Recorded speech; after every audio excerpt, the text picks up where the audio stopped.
leadership dalam organisasi industri. Boleh langsung di next aja. PPT-nya. Ya. Di sini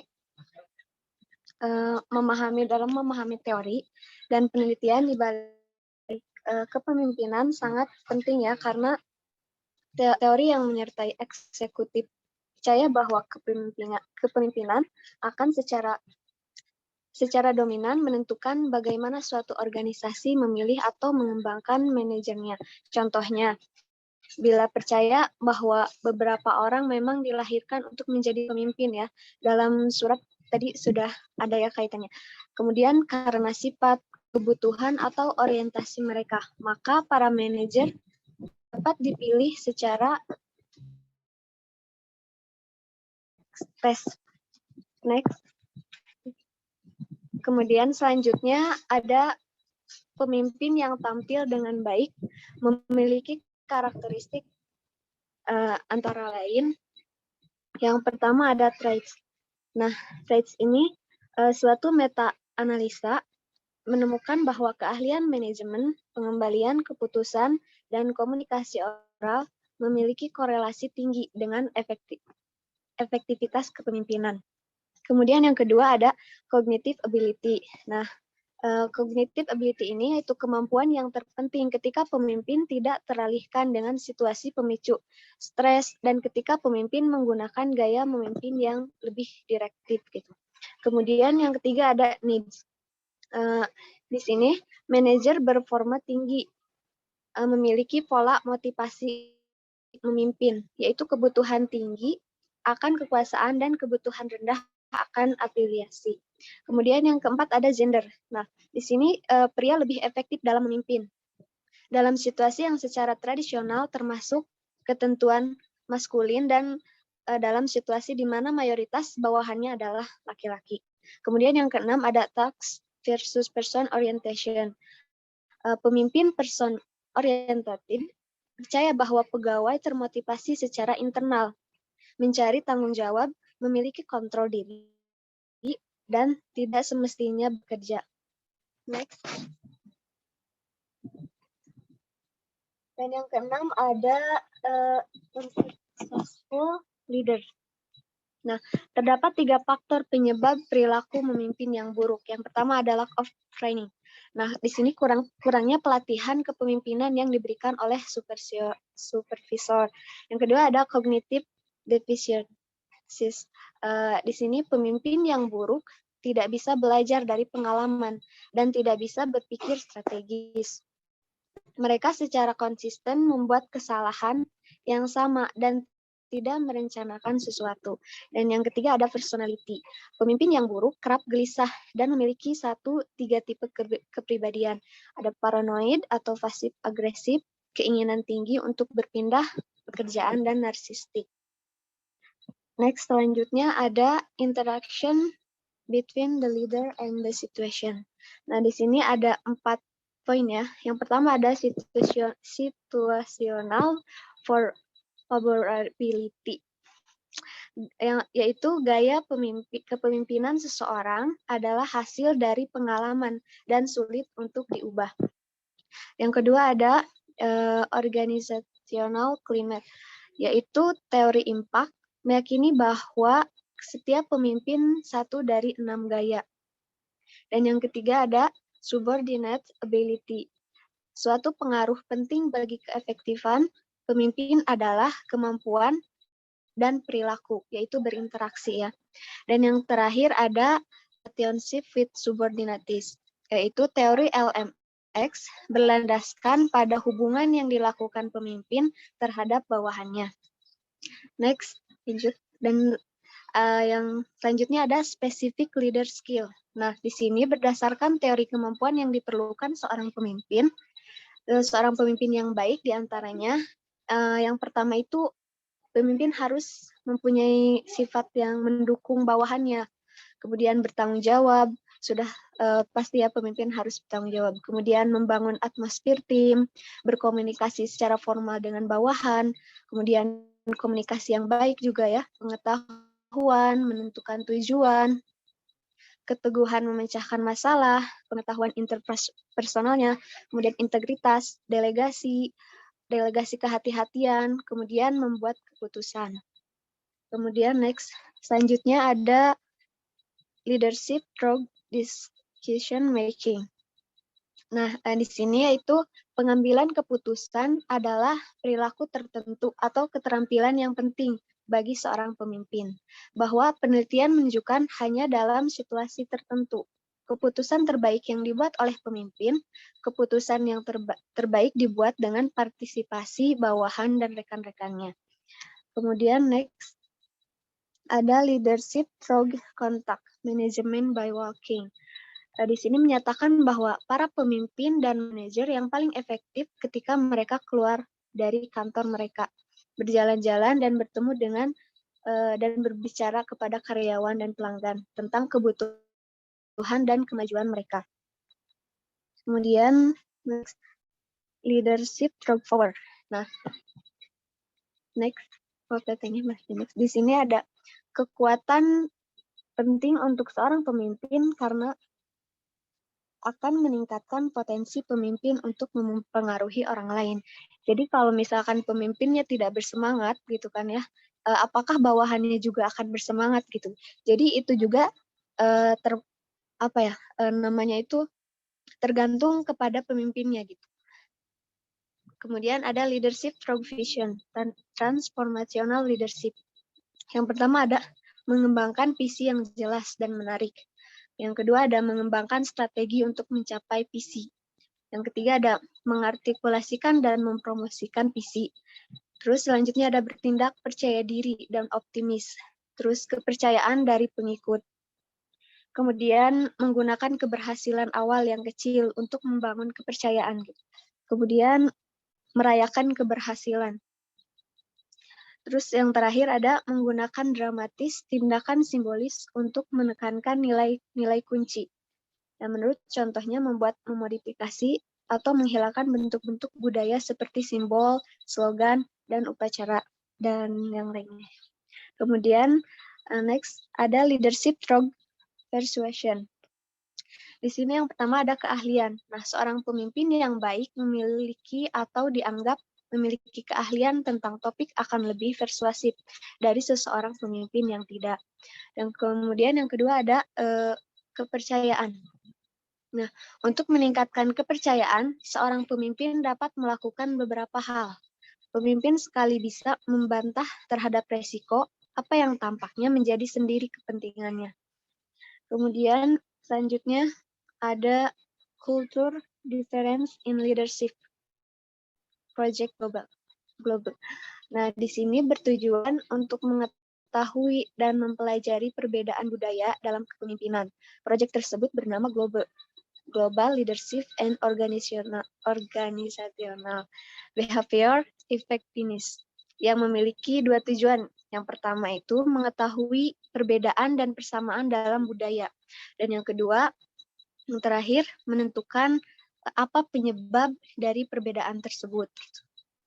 Mungkin sekian yang dapat saya sampaikan. Mohon maaf. Saya kembalikan kepada moderator.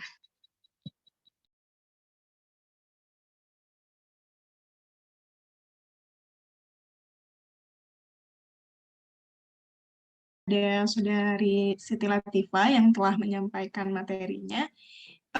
Selanjutnya kita akan ke pemateri kedua ya teman-teman. Di sini ada Saudara Reza yang akan menyampaikan mengenai materinya yang bisa kalian simak ya. Kepada Saudara Reza disilahkan. Baik, terima kasih kepada Ibu Moderator yang telah mempersilahkan saya untuk menyampaikan materi pada sore hari ini.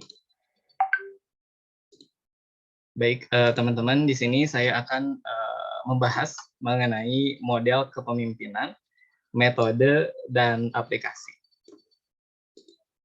Baik, sebelumnya, perkenalkan terlebih dahulu, saya Reza Kurniandi dengan NIM 118-401-0153 dari kelas 7D, jurusan Bimbingan Konseling Islam, Universitas Islam Negeri Sunan Gunung Jati Bandung.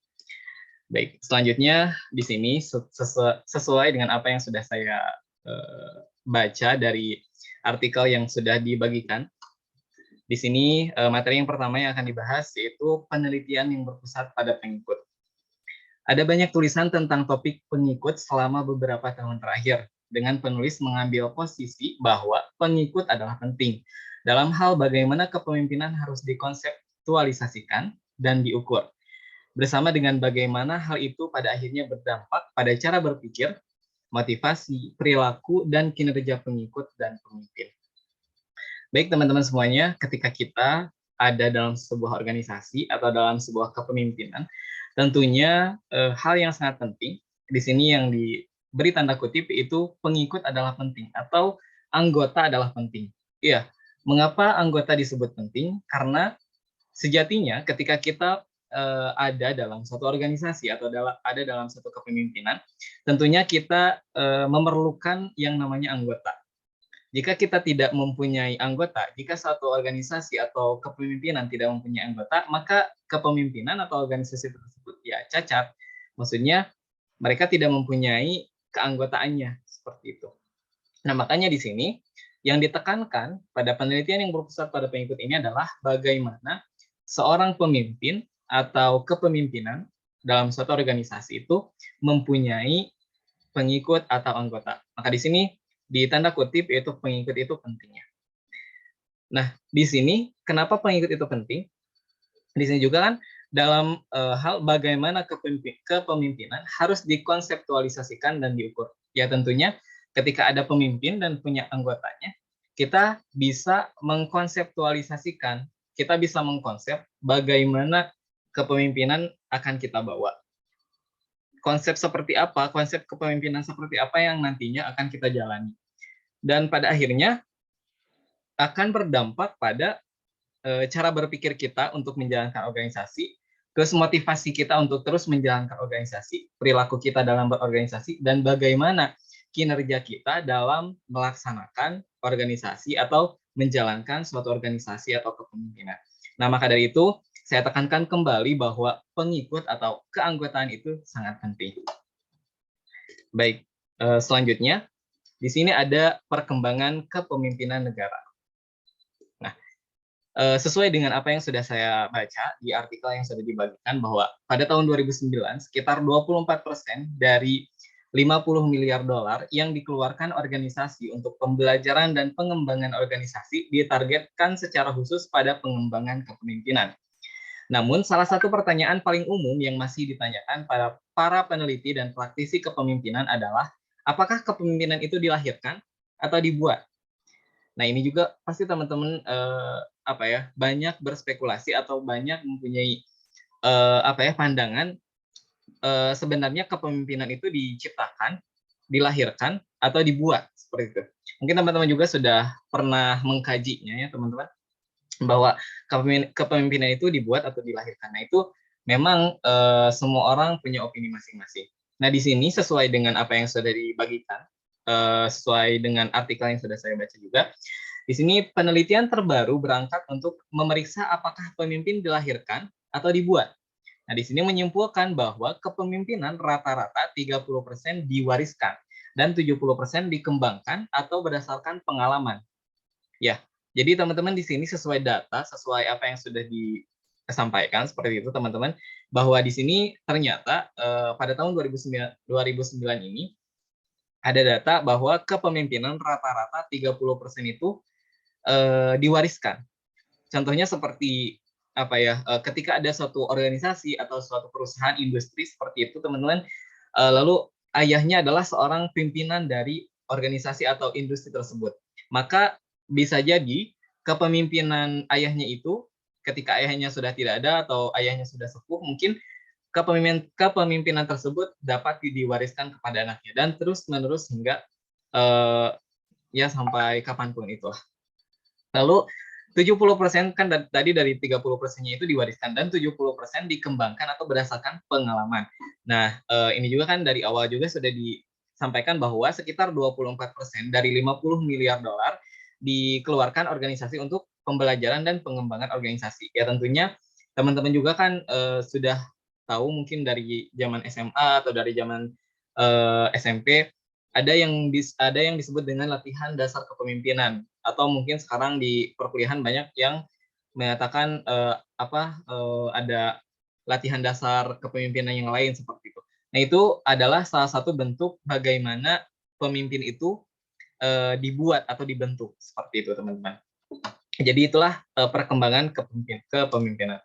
Lalu selanjutnya ini ada evolusi teori kepemimpinan implisit. Nah, teori kepemimpinan ini bisa juga disebut teori kepemimpinan seperti jaringan saraf, di mana hal tersebut bagaimana kepemimpinan dipahami, diberlakukan, dan dikembangkan. Para penulis ini lebih lanjut mempertimbangkan bahwa seluruh pola aktivasi dalam jaringan saraf yang bermakna bukan hanya satu unit. Dengan mengadopsi pandangan ini, kita mungkin lebih mampu menjelaskan bagaimana konsep diri atau model mental setiap anggota tim terkait dengan perilaku dan kerangka kerja kepemimpinan individu bersama dan strategis. Ya, tentunya di sini evaluasi teori kepemimpinan implisit ini, teori kepemimpinan ini tuh seperti jaringan saraf. Seperti jaringan saraf, maksudnya kita tahu kan saraf itu tidak berbentuk hanya satu saja gitu, tapi punya cabangnya, punya banyak sekali jaringan-jaringannya seperti itu. Nah, sama halnya dengan organisasi. Kita tidak bisa menjalankan satu organisasi itu hanya cukup dengan pemimpinnya saja, tapi harus ada kolaborasi antara pemimpin dan anggotanya, seperti itu. Makanya ketika ada kepemimpinan atau ketika ada organisasi, pasti di bawahnya ada seperti ketua bidang, ada bidang-bidangnya. Nah, itu adalah salah satu bentuk kepemimpinan, yaitu kepemimpinan implisit, seperti itu, teman-teman. Lalu selanjutnya sifat, pengetahuan, keterampilan, dan kemampuan pemimpin. Nah, di sini yang pertama kita bahas mengenai sifat-sifat. Nah, di sini ada sifat terang dan sifat gelap. Nah, mungkin teman-teman di sini sifat terang dan sifat gelap itu seperti apa sih? Nah, mungkin gini, teman-teman ketika kita akan memilih akan memilih pimpinan atau akan memilih ketua, pasti kita mempunyai kriteria-kriteria untuk dijadikan seorang pemimpin. Misalkan mempunyai sifat seperti ini, mempunyai sifat seperti itu. Nah, itu kita pasti akan mengambil sifat-sifat yang terbaik, sifat-sifat yang baik. Nah, di sini itu adalah dinamakan sifat-sifat terang, seperti sifat bijaksana, sifat mengayomi, dan lain sebagainya. Itu adalah sifat terangnya dari pemimpin. Lalu bagaimana sifat gelapnya? Nah, sifat gelapnya itu seperti ini. Ketika pemimpin sudah tidak menghargai orang lain, sudah mempunyai pendiriannya sendiri, sudah arogan, nah itu mempunyai sifat gelap. Pemimpin itu mempunyai sifat gelap, sehingga dia atau pemimpin tersebut tidak mementingkan dulu orang lain, tapi hanya mementingkan diri sendiri. Nah, itu yang harus dijauhi oleh para pemimpin. Lalu yang kedua, pengetahuan dan kemampuan. Nah, pengetahuan dan kemampuan pemimpin, baris literatur yang berkembang telah mengeksplorasi hubungan antara kemampuan atau keahlian, kepemimpinan, perilaku, dan kinerja. Misalnya, model keterampilan kepemimpinan mengidentifikasi 4 perangkat keterampilan dasar yang diperlukan untuk semua pemimpin. Nah, itu ada apa saja sih? Yang pertama yaitu kemampuan kognitif. Nah, kemampuan kognitif ini fungsinya untuk apa? Untuk menghasilkan solusi atas berbagai masalah yang terungkap dengan cepat, sementara juga mampu menghasilkan solusi alternatif terbaik dalam waktu singkat. Nah, para pemimpin membutuhkan keterampilan semacam itu, atau keterampilan kognitif ini, untuk membujuk pengikutnya untuk menerima dan mendukung solusi yang mereka usulkan. Jadi teman-teman, seorang pemimpin harus mempunyai kemampuan kognitif. Untuk apa? Untuk ya pastinya harus harus cerdas. Pemimpin itu harus cerdas karena perlu ketika ada masalah, pemimpin itu harus bisa menampilkan atau harus bisa mencari jalan keluarnya, mencari solusinya seperti itu. Lalu pemimpin juga yang kedua harus mempunyai keterampilan interpersonal. Nah, ini untuk apa sih? Untuk mengembangkan dan menerapkan solusi dengan pengikut, rekan kerja, tim, unit yang lebih besar, dan atau supervisor mereka yang beroperasi dalam konteks yang kompleks, dinamis, dan terhubung dengan teknologi. Ya, tentunya ketika teman-teman ketika mempunyai pemimpin harus mempunyai sikap atau keterampilan interpersonal, baik itu komunikasi interpersonal dan lain sebagainya. Untuk apa? Untuk ya tentunya kita harus bisa menjalin komunikasi dengan hal yang lebih luas seperti itu, dengan organisasi-organisasi yang lebih luas. Lalu yang ketiga yaitu para pemimpin juga membutuhkan keterampilan bisnis. Untuk apa sih kita harus mempunyai atau pemimpin itu harus mempunyai keterampilan bisnis? Yaitu untuk memperoleh, mengelola, dan membangun aset yang digunakan dalam mengakumulasi modal manusia, sosial, struktural, dan finansial. Nah, pemimpin di jajaran teratas organisasi juga membutuhkan keterampilan strategis. Yang terakhir adalah keterampilan strategis. Ini untuk apa sih keterampilan strategis ini? Yaitu untuk memandu pekerjaan menuju misi organisasi dan untuk mempertahankan pertumbuhan organisasi yang menghadapi ketidakstabilan, krisis, dan turbulensi di pasar. Nah, itu teman-teman keterampilan-keterampilan yang pengetahuan dan kemampuan yang harus dimiliki oleh seorang pemimpin. Lalu yang ketiga adalah keterampilan kecerdasan emosional. Ya, tentunya ketika menjadi seorang pemimpin harus mempunyai keterampilan kecerdasan emosional. Ya, kita juga mungkin bukan hanya pemimpin, tapi semua orang harus mempunyai kecerdasan emosional. Bagaimana kita cara mengekspresikan emosi, bagaimana cara kita mengendalikan emosi kita, sehingga ketika kita menjalankan sebuah organisasi atau sebuah industri, kita tidak terpaku hanya pada emosional saja, seperti itu teman-teman. Lalu selanjutnya kita masuk kepada materi pengembangan kepemimpinan otentik, moral, dan immoral. Nah, di sini kepemimpinan otentik telah didefinisikan sebagai konstruksi multidimensi yang terdiri dari 4 dimensi. Perspektif moral yang diinternalisasi, kesadaran diri, transparansi relasional, dan pemrosesan yang seimbang. Lalu pemimpin yang dinilai lebih etis dan otentik memiliki pengikut yang menunjukkan tingkat komitmen organisasi yang lebih tinggi, upaya ekstra, kepuasan kerja, kinerja, perilaku, kewargaan organisasi. Ya teman-teman, ketika kita mempunyai pemimpin, pasti kita memilih pemimpin yang mempunyai etika, mempunyai moral, seperti itu teman-teman. Ya pasti ya, tidak mungkin kita akan memilih pemimpin yang tidak mempunyai etika atau mempunyai normal, pasti norma moral maksudnya. Jadi teman-teman, ini satu hal yang harus dan satu hal yang pasti ketika kita akan memilih suatu kepemimpinan atau memilih suatu pemimpin, maka hal yang harus kita lihat, yang salah satu kita lihat adalah moral pemimpin tersebut. Moralnya seperti apa, etikanya seperti apa, dan untuk hal kepada normanya itu seperti apa. Itu harus kita perhatikan. Lalu selanjutnya adalah gaya kepemimpinan. Nah, di sini ada gaya kepemimpinan, kurang lebih ada 3. Lalu yang pertama adalah imbalan dan hukuman. Nah, ini maksudnya setiap pemimpin atau ya dalam sebuah organisasi ada yang bersifatnya itu pemimpinnya itu ada yang memberikan imbalan dan hukuman. Maksudnya ketika ada anggotanya yang memang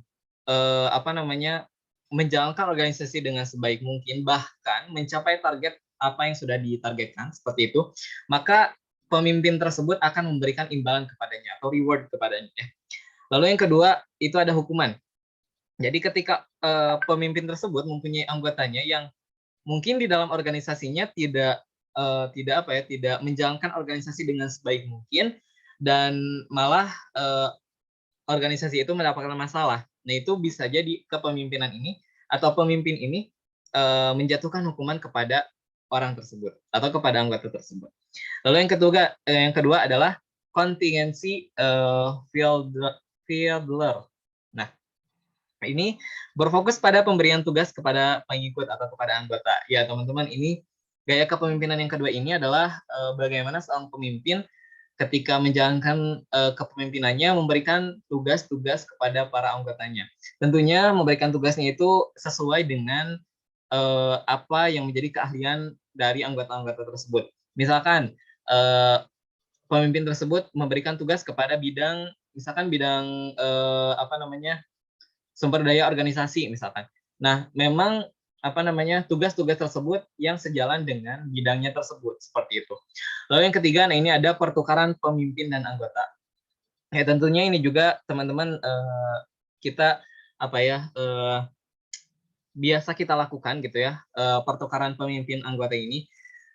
Biasanya kan kita ada misalkan musyawarah komisariat dan lain sebagainya, kan itu ada yang namanya pertukaran antara pemimpin dan anggotanya. Ketika awalnya jadi anggota bisa jadi menjadi pemimpin, dan awalnya dari pemimpin bisa menjadi anggota.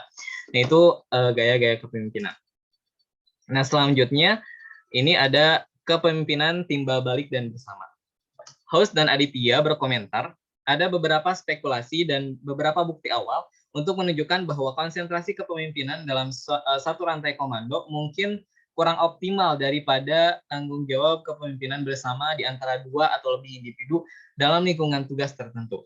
Kepemimpinan melibatkan hubungan kolaboratif yang memimpin untuk tindakan kolektif didasarkan pada nilai-nilai bersama dari orang-orang yang bekerja sama untuk mempengaruhi perubahan positif. Ya tentunya ketika kita ada dalam satu kepemimpinan, ada dalam satu organisasi, ada dalam satu industri, tentunya kita harus mempunyai sifat atau mempunyai suatu hal timbal balik seperti itu. Jadi jangan sampai apapun programnya hanya dilakukan oleh ketua saja, tapi semua orang yang ada dalam organisasi tersebut harus bisa melaksanakan hal tersebut gitu. Bagaimana kita bisa melaksanakan timbal balik, hukum timbal balik, seorang pemimpin memberikan tugas kepada anggotanya dan anggotanya bagaimana bisa melaksanakan tugas itu dengan sebaiknya. Dan di sana ada hukum timbal balik antara pemimpin dan anggotanya, dan ini juga harus dilakukan secara bersama-sama. Jangan sampai ada organisasi atau ada suatu kepemimpinan yang dilaksanakan hanya oleh orang-orang itu saja. Itu jangan terjadi hal seperti itu.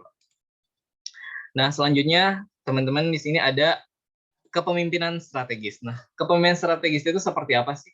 Kepemimpinan strategis sering mengacu pada manajemen suatu perusahaan dengan fokus paling khusus pada CEO dan tim manajemen puncak. Dengan demikian, kepemimpinan strategis berkaitan dengan proses seperti pengambilan keputusan daripada menekankan aspek relasional kepemimpinan yang khas. Ya tentunya kepemimpinan strategis ini berkaitan dengan seorang pemimpin itu sendiri, CEO, dan tim-tim manajemen puncak. Manajemen puncak itu seperti kalau dalam organisasi di kampus mungkin seperti kabin-kabinnya lah, ketua bidangnya. Ada ketua umum, lalu ada ketua bidangnya. Nah, itu adalah salah satu kepemimpinan strategis. Nah, itu untuk apa sih fungsinya kepemimpinan strategis itu? Untuk memutuskan keputusan yang memang yang tidak diperlukan orang banyak seperti itu.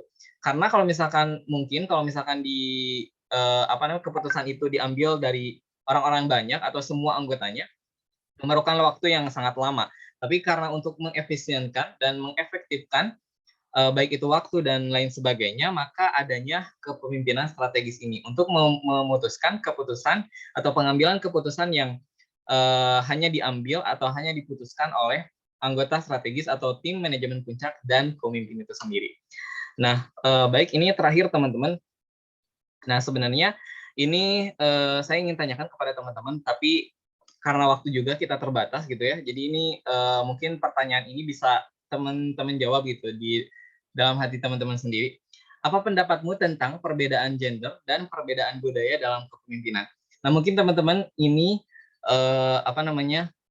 setiap orang punya opini masing-masing bagaimana perbedaan gender, atau misalkan perempuan boleh nggak sih jadi ketua, atau misalkan dari budayanya, budaya ini boleh nggak sih punya jadi ketua gitu kan.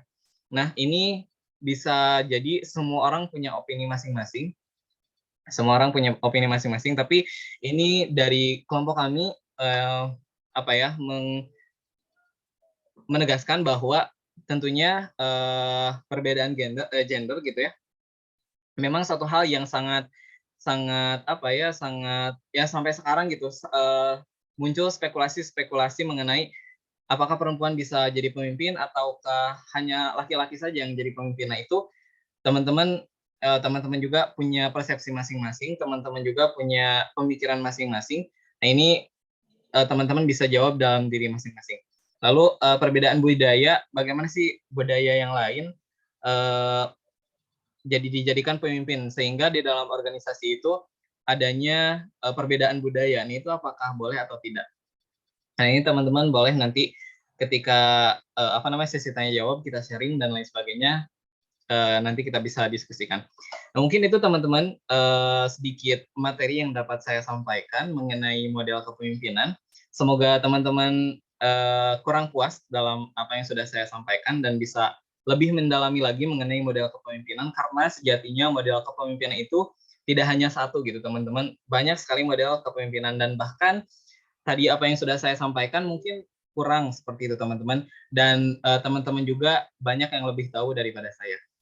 Sekali lagi saya ucapkan terima kasih kepada teman-teman semuanya yang sudah bersedia mendengarkan apa yang sudah saya sampaikan. Selanjutnya saya kembalikan lagi kepada moderator. Kepada Zahra, dipersilahkan.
Oke teman-teman, sambil menunggu Zahra masuk, karena Zahra ada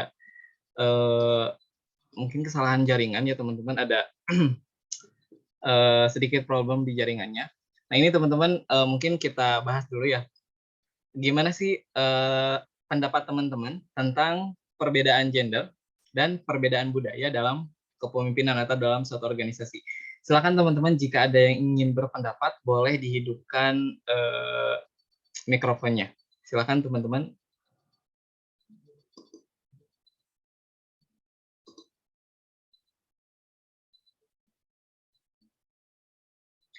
Baik, jika tidak ada, karena Zahranya sudah hadir di tengah-tengah kita, silakan kepada Zahra, saya serahkan. Baik, terima kasih Saudara Reja. Mohon maaf ya teman-teman, tadi ada sedikit kendala. Biasa dinamika kuliah online ya. Terima kasih kepada Saudara Reja yang telah menyampaikan materinya. Luar biasa ya teman-teman, ada tambahan ilmu lagi nih. Nah, mulai dari tadi si perkembangan kepemimpinan ini sampai gaya dan model. Dan pertanyaan yang tadi Reza sampaikan mungkin nanti bisa kita diskusikan di akhir juga ya teman-teman. Kalau misalkan teman-teman ingin berpendapat gitu. Oke, sekarang kita memasuki materi terakhir di presentasi kali ini yang akan disampaikan oleh saya sendiri. Mengenai perubahan dan pengembangan organisasi dalam praktek dan teori, atau dalam bahasa Inggrisnya ini adalah mengenai organisasi change and development gitu. Nah, ini profil dari ya teman-teman bisa dilihat nama Zahra Nisa Nabila. Nah, oke, kita langsung mulai ke materinya aja ya. Nih. Materi yang pertama ini mengenai perkembangan organisasi hari ini, bukan kemarin. Ini maksudnya adalah mengenai sejarah dari organisasi itu sendiri ya teman-teman. Jadi ya, karena seiring berjalannya waktu gitu, mengenai hal ini juga pasti ada perbedaan gitu. pergeseran kan terus terjadi ya di lapangan, memicu banyak diskusi tentang masa depan pengembangan organisasi dan pertanyaan tentang perannya sebagai bidang profesional gitu mengenai organisasi itu sendiri. Nah, dengan mempertimbangkan perkembangan ini, pada kali ini kita akan meninjau kembali kerangka kerja dari motor implementasi perubahan untuk memeriksa penelitian terbaru. Lalu selanjutnya kita juga akan mengidentifikasi beberapa area fokus baru yang menunjukkan minat yang kuat di antara para pemimpin yang akhirnya dari artikel yang telah kami atau ya kelompok kami teliti ini,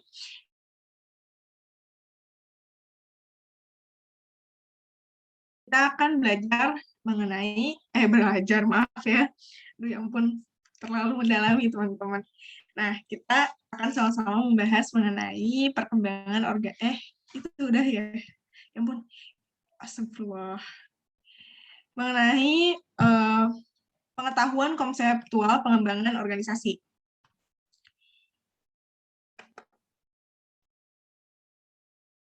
Selanjutnya juga. Nah, karena saya hanya mencantumkan poin-poinnya saja, mungkin teman-teman bisa fokus pada penjelasan saya ya. Nah, pengetahuan konseptual pengembangan organisasi. Pendekatan kontemporer dan masa lalu untuk pengembangan organisasi didasarkan pada asumsi yang kurang lebih eksplisit tentang proses di mana organisasi berubah dan juga jenis pendekatan intervensi yang mengarah pada perubahan dari organisasi itu sendiri. Nah, dalam artikel yang saya baca ini memperluas pemahaman tentang teori proses perubahan dan teori implementasi dari serangkaian proses perubahan yang dikembangkan oleh Van de Ven dan Poole di tahun 1995 untuk tujuan itu, untuk model implementasi dan menyarankan kemungkinan hubungan di antara model dan proses. Nah, untuk teori implementasi cenderung menarik dari pekerjaan pengalaman yang berorientasi pada praktisi. Mereka mungkin muncul dari disiplin akademis yang sama seperti teori proses perubahan, tetapi tidak membuat koneksi eksplisit. Nah, adapun dari bagian-bagian itu, seperti yang bisa teman-teman lihat. Nah, yang pertama ada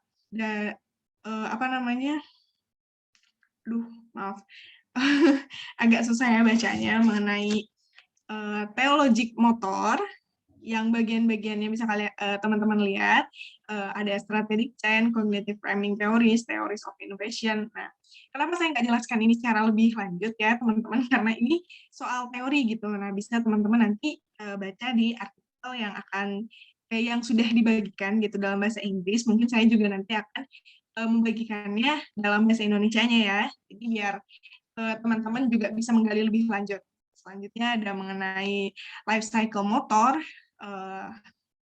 Ini tuh agak tipe ya, punctuated equilibrium. Agak belibet, maaf ya kalau ada pengucapan. Selanjutnya ada dialektik motor, skematik yang bagian-bagiannya ada 3 itu, schematic chain, identity chain, communicative chain, theories. Nah, selanjutnya juga ada mengenai evolutionary motor. Nah, itu bagian-bagiannya. Nah, ini semua itu adalah perkembangan pengetahuan konseptual gitu dari pengembangan organisasi itu sendiri. Nah, selanjutnya ada mengenai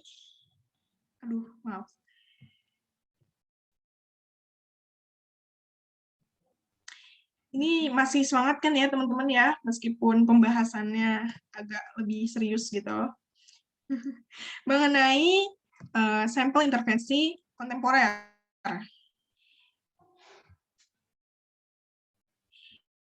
Sampel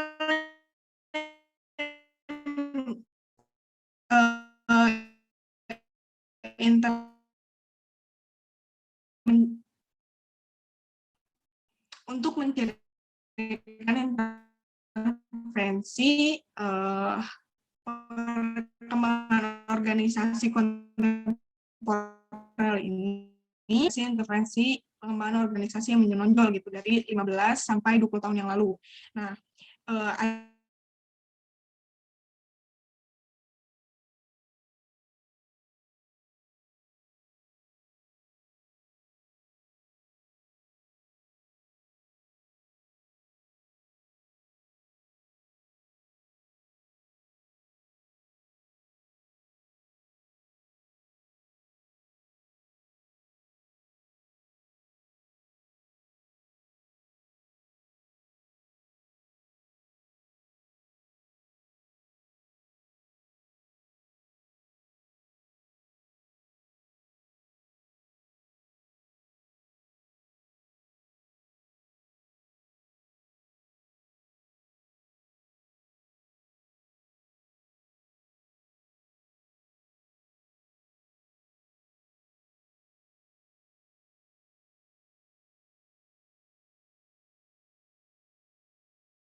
suara saya kedengeran?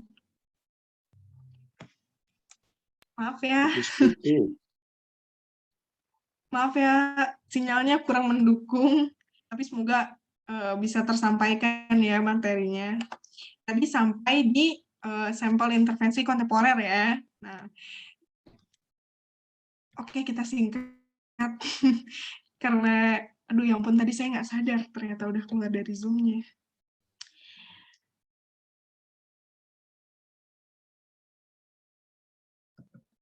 Ya. Waduh, pemirsa. Jangan dong. Teman-teman mohon izin sebentar ya.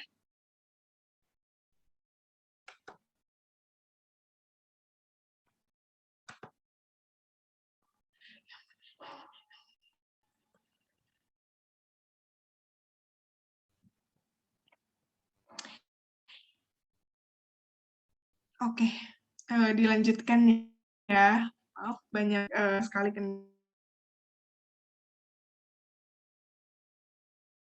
kontemporer ini apa namanya yang sudah saya sampaikan sebelumnya, mungkin tadi suaranya kurang terdengar. Jadi di bagian ini untuk perkembangan organisasi selama beberapa periode telah dilakukan penelitian gitu. Nah, menghasilkan pendekatan mengenai penyelidikan apresiatif, organisasi pembelajaran, intervensi skala besar, dan keterlibatan karyawan. Nah, untuk yang pertama, mengenai pernyataan apresiatif ini adalah si pernyataan apresiatif ini dibangun dari beberapa asumsi. Nih, yang pertama, sistem sosial yang dibangun secara sosial. Yang kedua, setiap sistem sosial yang tadi memiliki beberapa elemen kerja yang positif dan orang-orang yang menarik energi untuk perubahan dengan berfokus pada aspek-aspek positif dari sistem tersebut. Kemudian yang ketiga, berfokus pada membangun konsensus di sekitar elemen-elemen positif ini dan menghindari diskusi tentang aspek-aspek negatif dari sistem. Selanjutnya, pertanyaan apresiatif ini memainkan peran global yang semakin penting. Ini telah berhasil diwujudkan sebagai pendekatan untuk upaya konservasi global. Nah, contohnya itu seperti Barrett di tahun 1995 yang dilakukan oleh Barrett di tahun 1995, kemudian Peterson tahun 2000, dan selanjutnya kemudian ada mengenai intervensi kelompok skala besar. Seperti yang sudah disebutkan sebelumnya, dasar dari konseptual untuk perkembangan organisasi adalah penelitian tindakan. Seperti itu, awalnya dirancang penelitian tindakan yang biasanya dimulai mencari masalah yang akan ditangani. Nah, berbagai intervensi kelompok skala besar ini telah dikembangkan dalam beberapa tahun terakhir. Misalnya di tahun 1997 oleh Danker dan Alban, kemudian di tahun 2006 oleh Holman dan kawan-kawan, dan seterusnya, yang menghasilkan dua intervensi kelompok terbesar ini. Yang pertama ada teknologi ruang terbuka dan World Cafe. Nah, selanjutnya mengenai organisasi pembelajaran. Organisasi pembelajaran ini yang paling terkenal itu disampaikan oleh Peter Senge di dalam bukunya. Untuk dalam bukunya ini sendiri menyebutkan 5 landasan organisasi pembelajaran. Yang pertama ada pemikiran sistem, yang kedua penguasaan pribadi, yang ketiga model mental, yang keempat pembelajaran tim. Nah, selanjutnya ada pemberdayaan karyawan. Meskipun sebenarnya belum ada kesepakatan gitu untuk proses standar intervensi pada pemberdayaan karyawan ini, tapi tetap tetap dikembangkan gitu. Nah,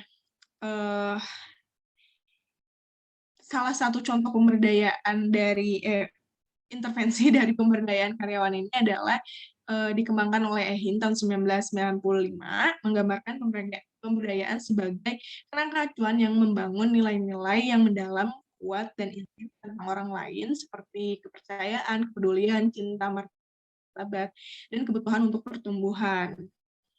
Nah, sama seperti definisi pemberdayaan, ada beberapa mekanisme dalam organisasi yang dapat digunakan untuk membantu mendorongnya. Ini mungkin termasuk struktural faktor, seperti yang disampaikan oleh Spitzer tahun 1996, dan upaya untuk mendesain ulang pekerjaan tertentu sehingga mereka memasukkan lebih banyak komponen tugas individu yang butuh pemberdayaan.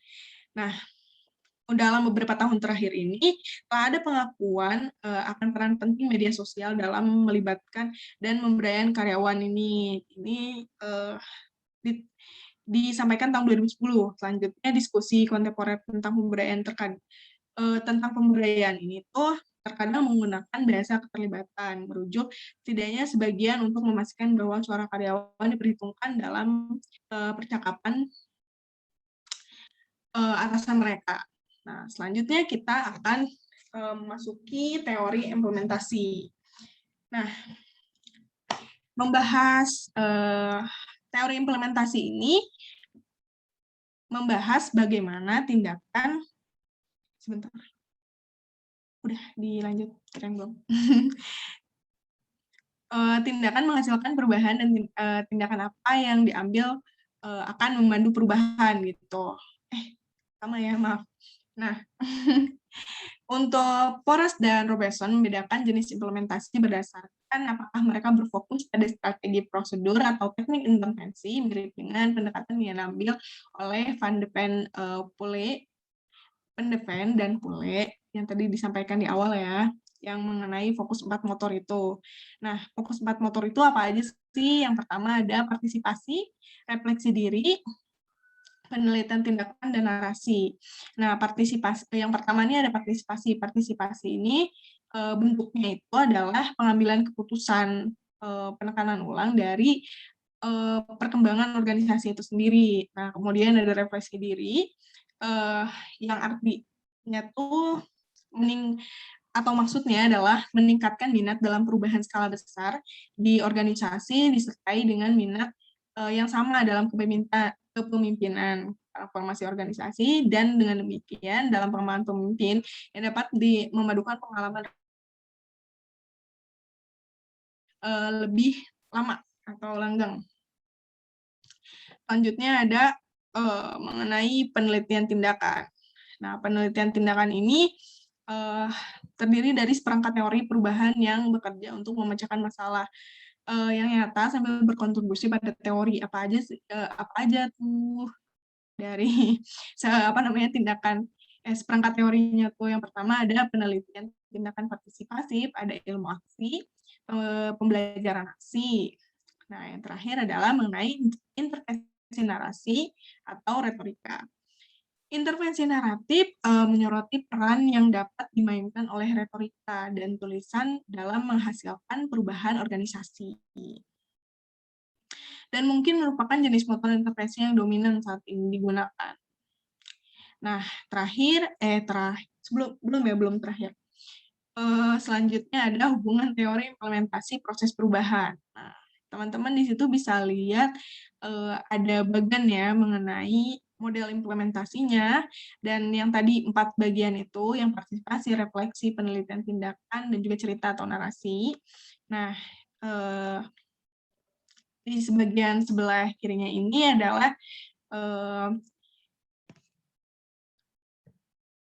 ubah motor prosesnya gitu. Nah, untuk XX-nya sendiri ini adalah cara implementasi setiap model proses perubahan melalui satu atau lebih pendekatan implementatifnya gitu. Bisa diperhatikan ya teman-teman. Nah, kita lanjutkan ke bagian teori proses perubahan atau teori implementasi. Nah, fakta bahwa beberapa intervensi pengembangan organisasi dapat diterapkan pada teori proses perubahan yang berbeda berarti bahwa intervensi tersebut mewakili sarana potensial untuk mendorong berbagai jenis perubahan ini. Tapi ini tidak berarti bahwa artikel ini menjelaskan berbagai jenis metode perubahan mengacu pada perkembangan organisasi atau model implementasi mengacu pada teori proses perubahan. Dalam sebagian kasus tidak ada hubungan eksplisit antara mereka. Nah, tapi pada bagian ini saya pribadi akan menjelaskan mengenai indikator pembagian. Indikator pembagian ini ada apa aja? Yang pertama, ada publikasi jurnal, orientasi perguruan tinggi, orientasi praktisi. Nah, selanjutnya ada indikator optimisme yang membagi, mungkin dilintasi itu juga ada dibagi lagi ya, manajemen berbasis bukti, kemudian cendekiawan praktisi dan jurnal, ada penelitian gabungan orang dalam atau orang luar, menumbuhkan optimisme. Nah, terakhir kita sampai pada kesimpulan. Kesimpulannya bisa teman-teman baca ya di di slide. Nah, kurang lebih pada hal yang kita sama-sama pelajari mengenai perkembangan organisasi itu. Dimulai dari penelitian itu dari awal latar belakang penelitiannya sampai dari teori-teori yang dihasilkannya gitu. Nah, teman-teman,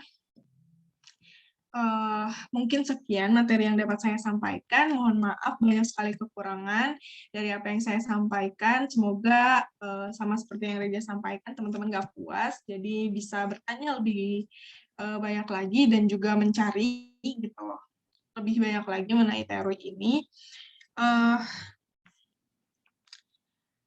Untuk selanjutnya, kita akan memasuki sesi tanya-jawab. Nah, oke. Masih hadir kan, teman-teman?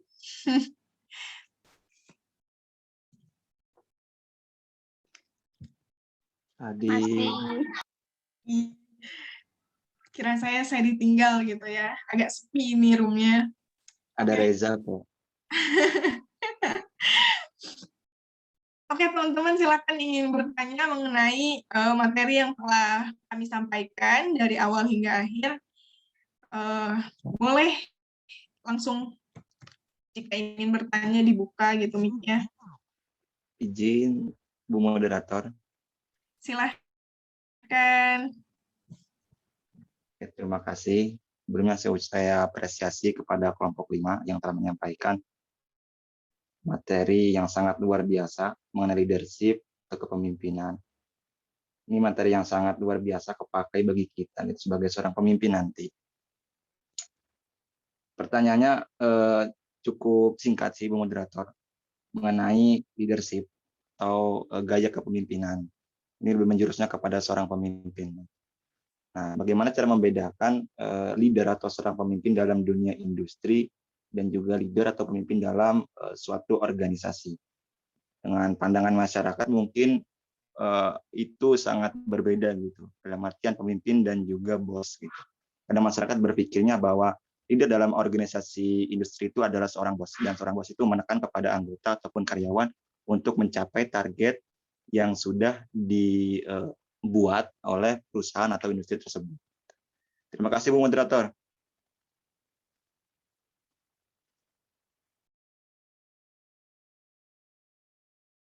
Baik, terima kasih kembali kepada Saudara Ramadan yang telah menyampaikan pertanyaannya.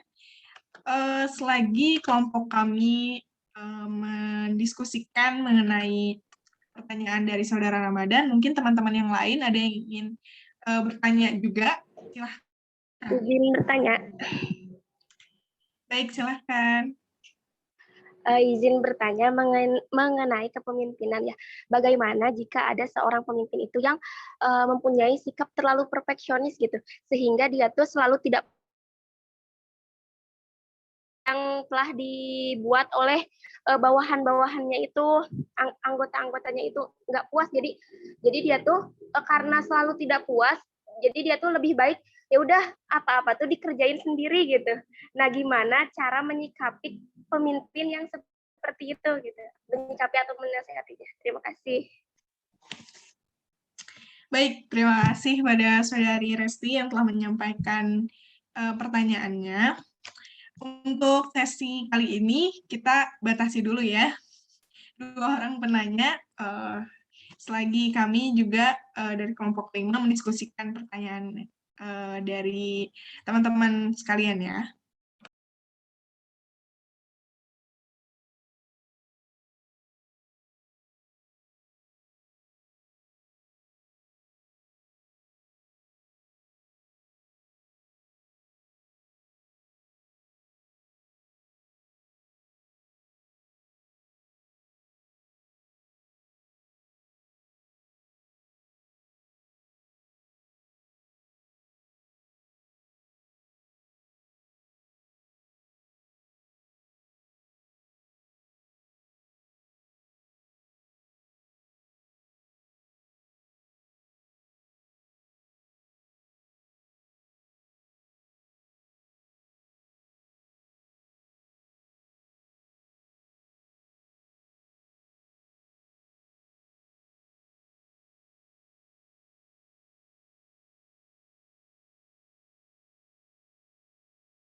Oke teman-teman, terima kasih ya telah memberikan waktu pada kelompok 5 untuk berdiskusi. Untuk pertanyaan pertama dari Saudara Ramadan mengenai gaya kepemimpinan ya, bagaimana membedakan pemimpin industri dan juga pemimpin organisasi ya. Kurang lebih seperti itu ya pertanyaannya, akan dijawab oleh Saudara Reza. Kalau Saudara Reza disilahkan. Baik. Bismillahirrahmanirrahim. Izin menjawab. Semoga jawaban ini bisa mewakili mungkin ya, karena saya juga masih masih belajar gitu tentang kepemimpinan. Nah, berbicara mengenai bagaimana sih perbedaan antara gaya kepemimpinan di industri dan di organisasi. Tentunya teman-teman ketika teman-teman ikut dalam satu latihan kepemimpinan, mungkin ini pun sudah banyak dibahas gitu ya teman-teman. Nah, adapun untuk persepsi masyarakat mengenai seorang bos, memang itu sulit sulit dipatahkan gitu, sulit dirubah gitu persepsi seseorang, karena memang itu menyangkutnya persepsi gitu, pendapat seseorang kan. Dan adapun pendapat orang di luar gitu tentang dalam kutip bos gitu ya, atau pemimpin di perusahaan atau di industri, memang itu memang berkesinambungan seperti itu. Nah, sekarang gaya kepemimpinan itu seperti apa? Nah, pertama memang betul, gaya kepemimpinan di organisasi itu adalah gaya kepemimpinan leader atau seorang pemimpin, di mana seorang pemimpin itu bukan hanya dia itu menyuruh, tapi dia juga melakukan apa yang teman-temannya dilakukan. Di sini sifatnya kerjasama seperti itu. Nah, adapun di industri atau di suatu perusahaan, mungkin kebanyakan perusahaan-perusahaan itu melakukan atau pemimpinnya itu bisa disebut itu bos gitu ya, bisa disebut bos gitu. Bagaimana si bos tersebut hanya bisa menyuruh tanpa beliau pun ikut dalam ikut melaksanakan apa yang harusnya dilaksanakan seperti itu. Jadi bisanya menyuruh dan menyuruh. Nah, itu mungkin pandangan orang-orang terhadap bos seperti itu. Nah, makanya ada satu ungkapan bahwa be a leader not a boss gitu. Jadi jadilah seorang pemimpin, bukan seorang bos. Yang mana pemimpin itu kita sama-sama kerja, kita bekerja sama untuk menjalankan sebuah organisasi, menjalankan sebuah industri mungkin seperti itu. Tapi kalau misalkan bos kan hanya diam, hanya tahu hasil karena menganggap bahwa dirinya adalah bos, bahwa dirinya yang mempunyai perusahaan, bahwa dirinya yang punya industri seperti itu. Nah, maka dari itu suatu persepsi, suatu pandangan orang-orang terhadap bos itu memang sulit dipatahkan seperti itu. Nah, mungkin untuk perbedaannya sudah jelas ya teman-teman, bahwa seorang pemimpin di organisasi itu bagaimana seorang pemimpin itu bisa bekerja sama dengan anggota-anggotanya, sedangkan seorang bos itu hanya bisa menyuruh dan tahu hasilnya saja tanpa memikirkan bagaimana prosesnya seperti itu. Mungkin itu saja yang dapat saya sampaikan. Semoga kurang puas ya Ramadan. Terima kasih, saya kembalikan kepada Zahra. Baik, terima kasih Reza. Gimana Saudara Ramadan untuk jawabannya? Terima kasih pencerahannya Pak Reza, luar biasa jawabannya. Sukses. Baik, selanjutnya pertanyaan terakhir ya dari Resti, kita tutup di sini aja ya. Nah, bagaimana jika ada seorang pemimpin yang perfeksionis, yang tidak puas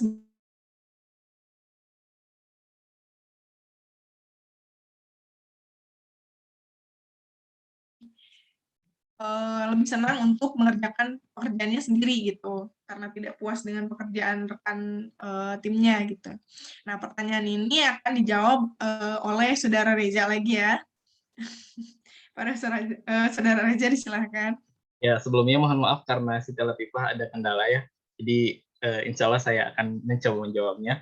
Terima kasih kembali kepada Bu Moderator yang telah mempersilahkan saya untuk menjawab pertanyaan dari Resti.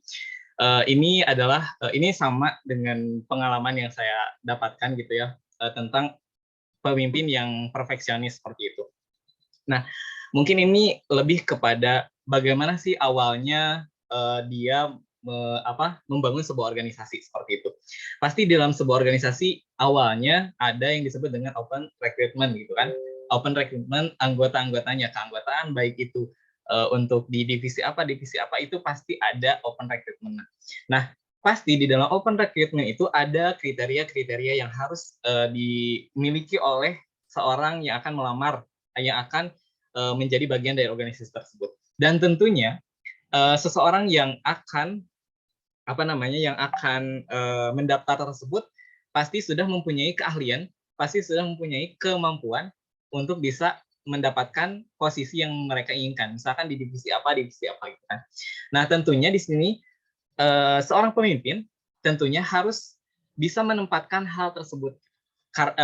Karena seperti ini, kalau misalkan seorang pemimpin itu tidak bisa menempatkan orang-orang tersebut sesuai dengan keahliannya, maka yaitu tadi yang akan terjadi, bahwa seorang pemimpin itu akan kelabakan. Maksudnya kelabakan karena orang tersebut tidak ahli dalam bidangnya, maka yang dikerjakan tidak mengerti.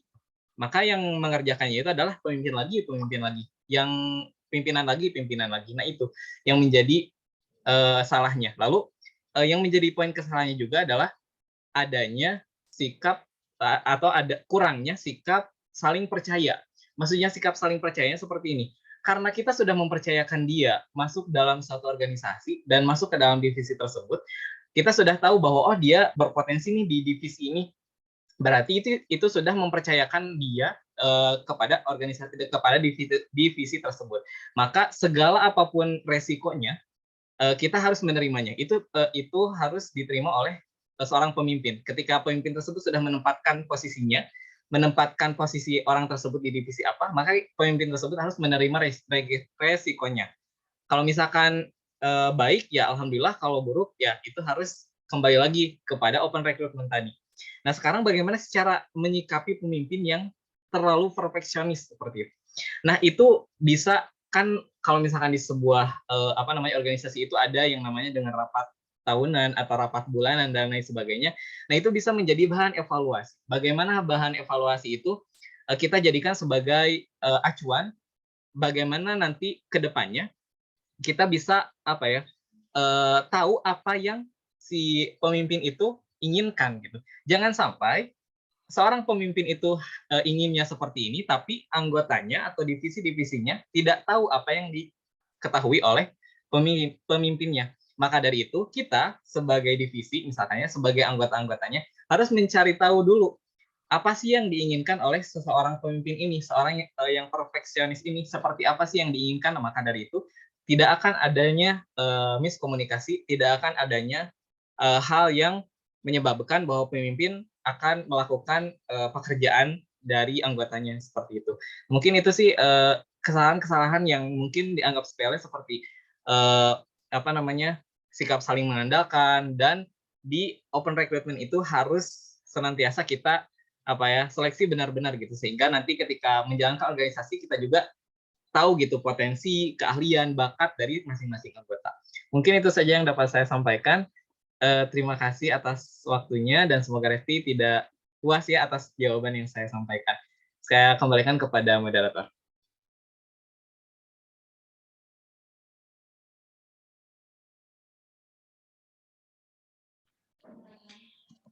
Baik, terima kasih Saudara Reza yang telah menyampaikan jawabannya. Gimana Saudari Resti?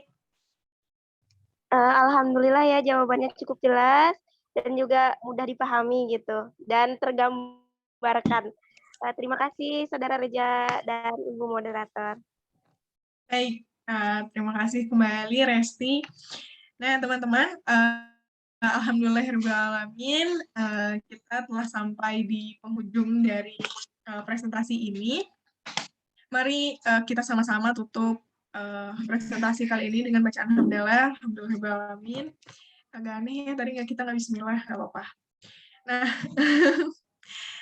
baik teman-teman, terima kasih semuanya yang telah hadir sampai pukul 5:30 ini, meluangkan waktunya juga kuotanya gitu, hadir di presentasi kali ini. Semoga apa yang kami sampaikan dapat bermanfaat bagi kalian. Mengenai leadership ini tentu penting ya untuk kita semua, karena ya yang lain kita juga jadi pemimpin diri kita sendiri kan.